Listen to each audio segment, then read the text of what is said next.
Hello, and thank you for joining us for this short presentation on NextGen 911 and its correlation with GIS. So an overview of NextGen 911. I'd like to preface all of this by saying that I am not a NextGen expert, but I have worked a lot with NextGen systems and our GIS system in correlation with those. So what is NextGen going to do? It's going to work to improve your 911 systems and response via improvements to hardware, software, and overall operations. It'll do this by receiving contacts other than voice call. You've got text, pictures, videos. It's going to use more resources to improve call routing. Not all of this is going to be exclusively GIS, but that will be the focus of this presentation. It's going to ensure that the right PSAPs get their area's calls and that the TCs have the information they need to send to the right responders. It's going to improve coordinated incident response, and it's going to improve overall operations within the PSAPs. So what does NextGen 911 mean? The biggest physical change is how the calls are going to be routed and processed by PSAPs. This really just boils down to it's all going digital. We're moving from that analog network to a digital network, IP-based networks. Doing this improves the sorts of information that TCs can collect and allows them to advise responders of more than just what a caller states. Getting those pictures, those videos, and those texts from multiple people at an incident can allow them to get a larger picture view of what is actually happening at the scene. This is going to allow responders to be ahead of the game. They're going to arrive prepared, knowing what they're getting into. GIS is going to be the key in this process, and understanding its role is key to being ready for implementation of a next-gen system. Whomever is maintaining the data needs to have a fairly thorough understanding of how this is going to be used in next-gen systems.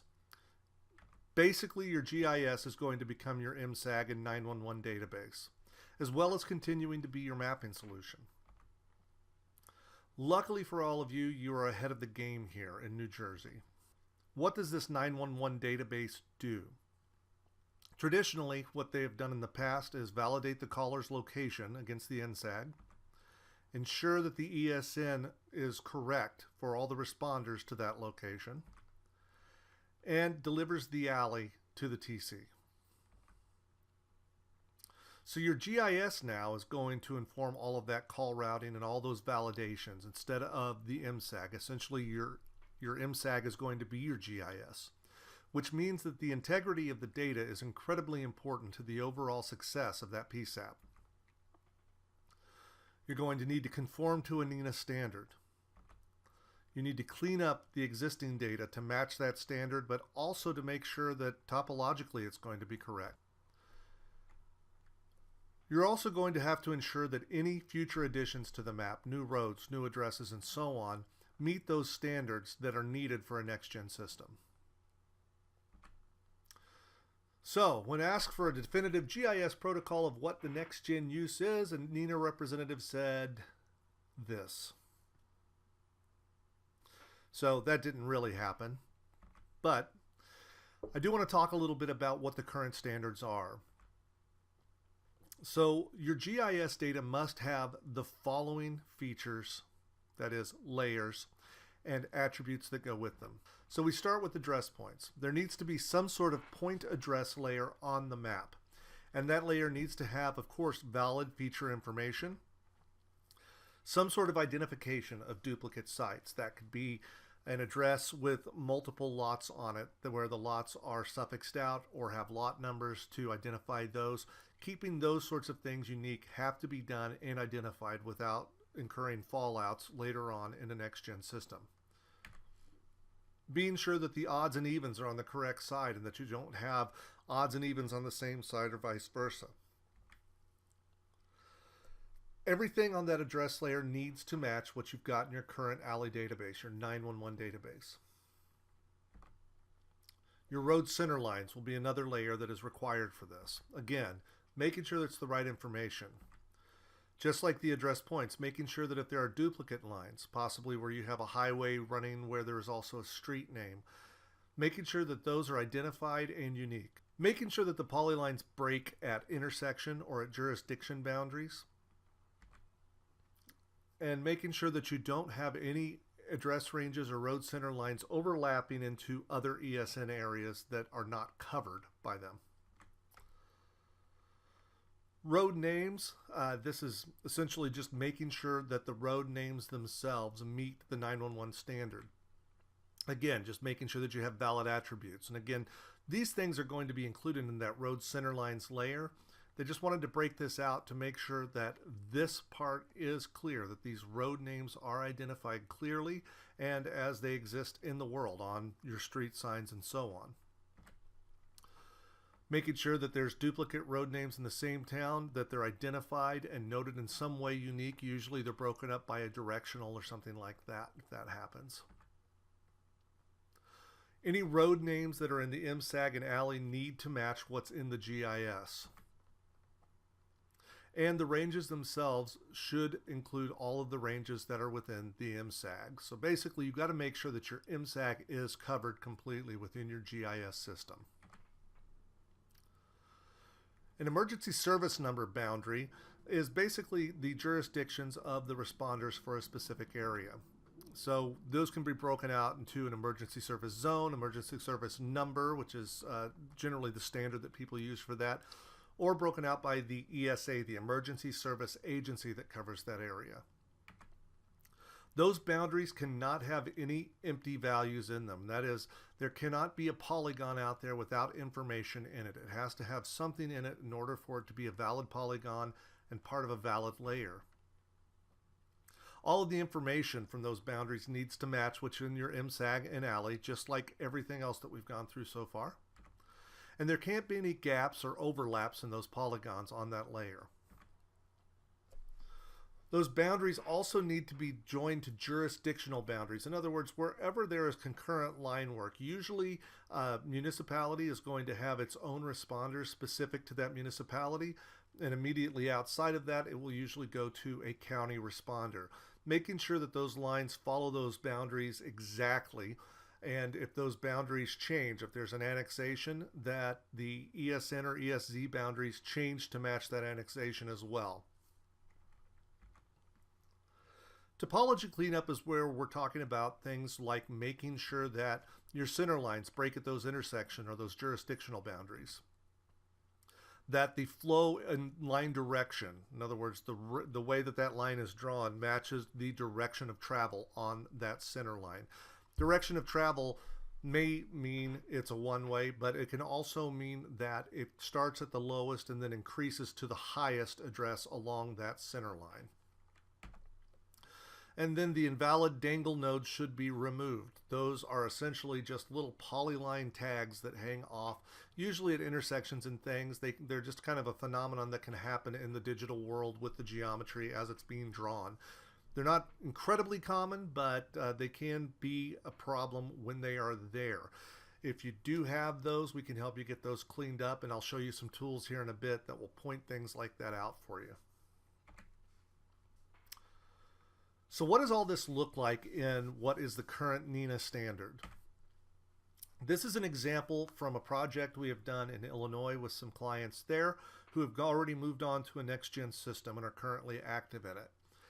This is the road center lines layer information that they needed, and this is just a couple pages. As you can see, they've got it broken out into several different things here. Most of them don't make much sense when you just look at it at face value. What's an SOD? What's a DLU? What's the effective date? What's the SID? Those things are defined pretty clearly in the NENA guides. In this case, this was done by a consultant who built this out based on NENA guides, but also based on the current needs of those clients who are going to be deploying this. So those NENA guides are just that, a guide. Those standards that they put out are standards that they say it should be, but are not necessarily the law. There are things in there that very likely will not be good for you or useful for you and might just clutter the overall data that you're dealing with. So it's okay to be a little bit loose with how you look at those standards and how you use them and deploy them. In the same system here, that's what they've done. There were some things that were very good they wanted. There were other things that they did not, so they pulled those. As I run through these here, I'm just going to kind of give a brief overview of some of these things. The source of data is generally going to be the county or municipality who is maintaining this data. They do this to be able to identify it, as the goal for this is to make it a national system eventually. A unique ID feature will need to be, or excuse me, a unique ID field needs to be added for each feature in that layer. That unique ID is just a way of identifying it. It's usually a number that is unique, followed by an @ symbol, and then the municipality name or the county name, and then the state name. So as this case, you can see for this example, they've got some alphanumerics at houston.eoc.tx. So they've really drilled this down to the agency that is maintaining this data. As we continue down, state left, state right, county left, county right, municipality left, municipality right, municipality division left, and municipality division right. Those things are basically, since we're center lines, and those center lines a lot of times will follow along a jurisdictional boundary. It could be that you have the city on the left and the county on the right for that roadway. Same with responding agencies.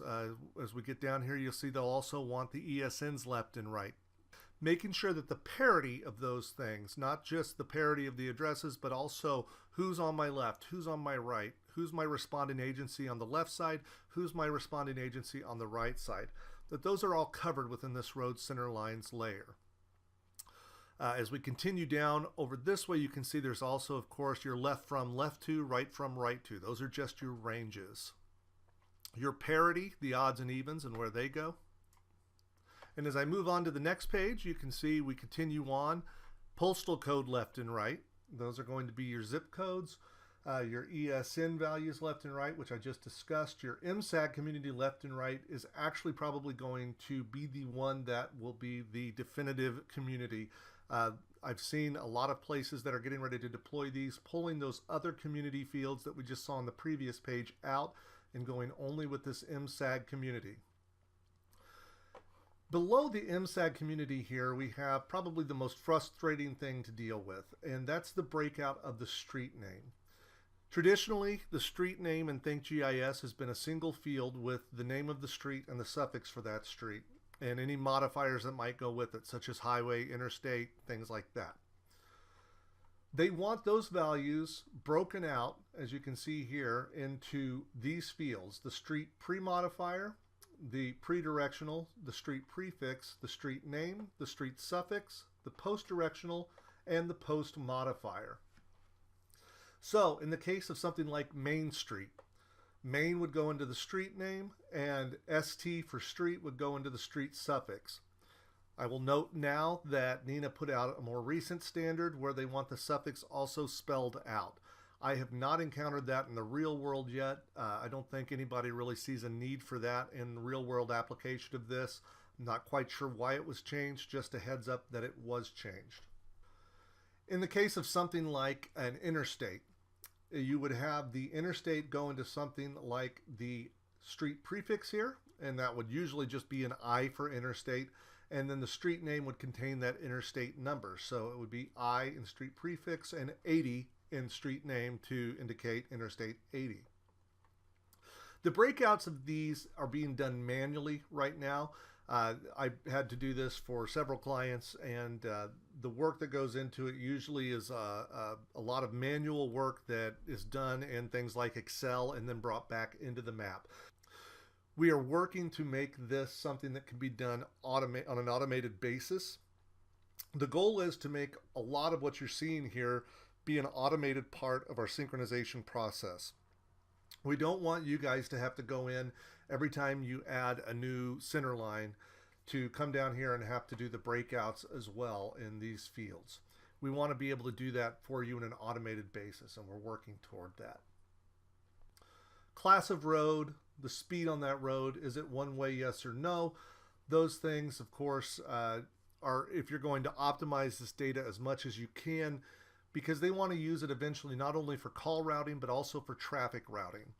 The more optimization you can do of this data, the better. Of course, the issue is maintaining it once it is done. Speed limits change. One-way streets are sometimes turned into two-way streets. Making sure that the GIS is updated to reflect those changes will be of ultimate importance. So how do you get that data into that next-gen 911 standard? This is just an example of some work that we were contracted to do. And what the first step was basically was making sure that all of the streets and the community names in those streets matched what was in the alley, and got ready to match against the MSAG as well, which I'll show here in just a minute. This was all done manually again. It was basically comparing what was in the alley to what was in the GIS, and then throwing it all over into the spreadsheet and making sure that we noted areas where there were problems, such as the data was not in the alley database, but it is in the map in the MSAG, or that it couldn't be located at all. So those things would be noted and then acted upon based on what the real world result is. In other words, if Coke Lane here that we're looking at, Coke Lane is not in the alley database, but we see it on the map and in the MSAG. First thing to confirm is, does that street actually exist? And does it exist for the range that is being indicated within the GIS? If so, then we know it's valid and we need to make sure it gets added to the alley database. Taking all the alley data or your 911 database and importing it into the map and geocoding off of that import is a great way to find out if there are going to be fallouts and what those fallouts possibly are. What this really means is getting a telephone number extract from your telephone provider and turning that into a text file, generally a CSV, which is an option you have within Excel, and then importing that CSV file into ThinkGIS and having it geocode. And that's something we can work with you to do. But once you do that, you're going to be able to see what is able to plot against the current address layer and what things are not plotting. So as you can see, as we go down through here, here's a few addresses that needed to be added because they were not on the map, but they were in the alley database. As we go down through here, we've got these in blue. You can see they were unable to locate the actual address via Street View. So this is a tactic that we used in-house. If an address was not on the GIS, but was in the alley database, we needed to confirm that it actually existed in the world. So one of the tactics we used was actually using Google Street View and trying to locate the house numbers on the houses along a specific street. If they could be confirmed in Google Street View, then they were added to the map using the same standard as the other addresses used in the alley database. If they could not be confirmed, it was noted, sent back to the client, and they could advise on how to do.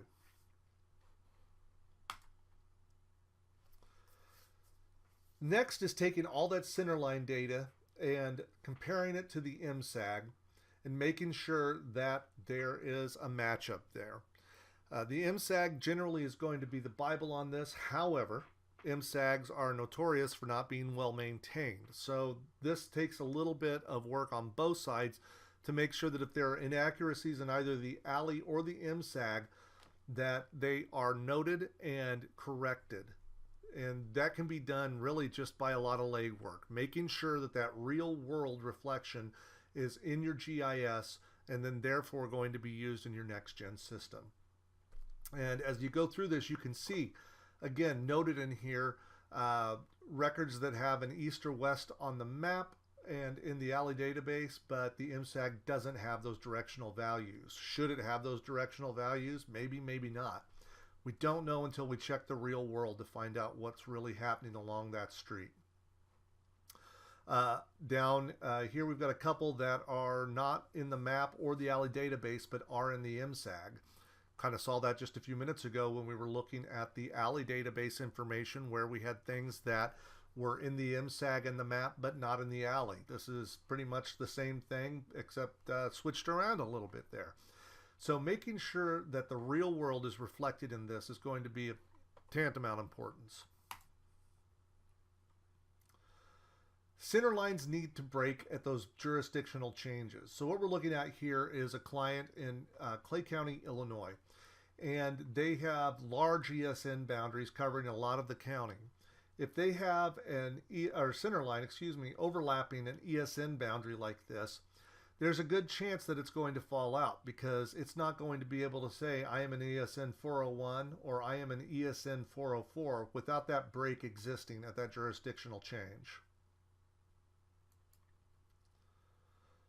We talked about center lines being drawn in that direction of travel, basically where the low and the high are. So if you can see here, I switched the line style up on this to the arrow line style. That arrow line style is telling me which direction this street is going. So Church Street here is our meridian. Then I can see Vine Street now is going west, and Vine Street this way is going to go east. It's doing that because this is its meridian line at Church Street. The addresses basically start at 0 here and increase going west and increase going east. Breaking at an intersection is essential. The reason for it is that not only is this being used for call routing, but it's also being used for locating addresses on your map. In Think GIS and most other GIS systems, if an address point does not exist for an address and you look up that address, it will geolocate based on this range. So we see 411 here. If I want to look up address 412, I'm looking at a range here for Johnson Street that starts at 501 and ends at 598. So not only is this not broken at the intersection, I've got improper range values here. So there's things I need to do to correct this in order for it to geocode correctly. The range values traditionally have always encompassed any possible address that could appear along that center line. That standard has been changed due directly to NextGen 911, making sure that the range in each block reflects only the actual addresses along that block will ensure that you have better call routing and better lookups based on that address range, especially in these city areas. So in this case, I would probably put a range from Irwin Street to Jefferson Street to be 400 to probably about 425, because that's about all we're going to have in here. Coming over to the next range, we're going to go from about 500 to about 525 and so on. So we have some tools that are going to be able to help you accomplish a lot of these things that we've talked about so far. We talked about address parity. Now, not only does that mean that we've got odds and evens on the correct side of the street, but also that we have the addresses following along in a proper chronological order along a roadway. If you have an editor license, you can show your map editing tools, go to Advanced Tools, Reporting, and Address Point Visualizer. And what this tool does when it's run is create a layer that will show you the chronological order of the addresses as well as any possible parity issues. So you can kind of see all these little polylines that got drawn along here. All they are doing is starting at the lowest address and going all the way to the highest address, bouncing back and forth across the roadway between the odds and evens until it reaches its logical end. You can kind of see this purple line here stretching all the way across. That stands out to me immediately as a problem. There's generally not going to be any address where we're going to start over here and then the next address is going to be miles away over here on a completely different street. So I know that's going to be an issue, and I can investigate and try and solve that problem by looking at this. This layer really can help me get a good idea of what the overall problems in my county are with the address points. Another tool we have, again, you'll have to have an editor's license for it, is under Show Map Editing Tools, Advanced Tools, Reporting, the Traceout Polyline Connectivity. This tool was created specifically for utility work, basically for water lines, sewage lines, wastewater lines, electrical lines, things like that, to make sure that all of those lines are connected correctly on the map, because there are other functions in the map for utility work that it's essential to have this layer topology correct. I quickly found out that it could also be used to check topology on things like our road center lines. So when I run it, it creates a layer and basically puts these red nodes anywhere there is a break in a polyline. The majority of these are going to be valid, where there's a dead end, where a road is breaking at a jurisdictional boundary, and so on. What I don't want to see are nodes like this. In the middle of this roadway here on Green Street, there's a break for no reason at all. I need to fix that, make sure that this is one solid line and I don't have any breaks like this that aren't valid. I hope that this has been helpful. Please remember that this was just a cursory overview of how NextGen 911 will be working in relation to your GIS system. If you have questions about this, if you're concerned about your preparedness for a NextGen system, please give us a call at 888-225-5984 with any questions you may have about it. If you'd like to talk to us about getting data prepared for a NextGen system, of course, you can give us a call about that too. Same number. You can ask for customer support, and one of us will be able to help you in any way we can on this. Thank you very much for your time. Have a good day.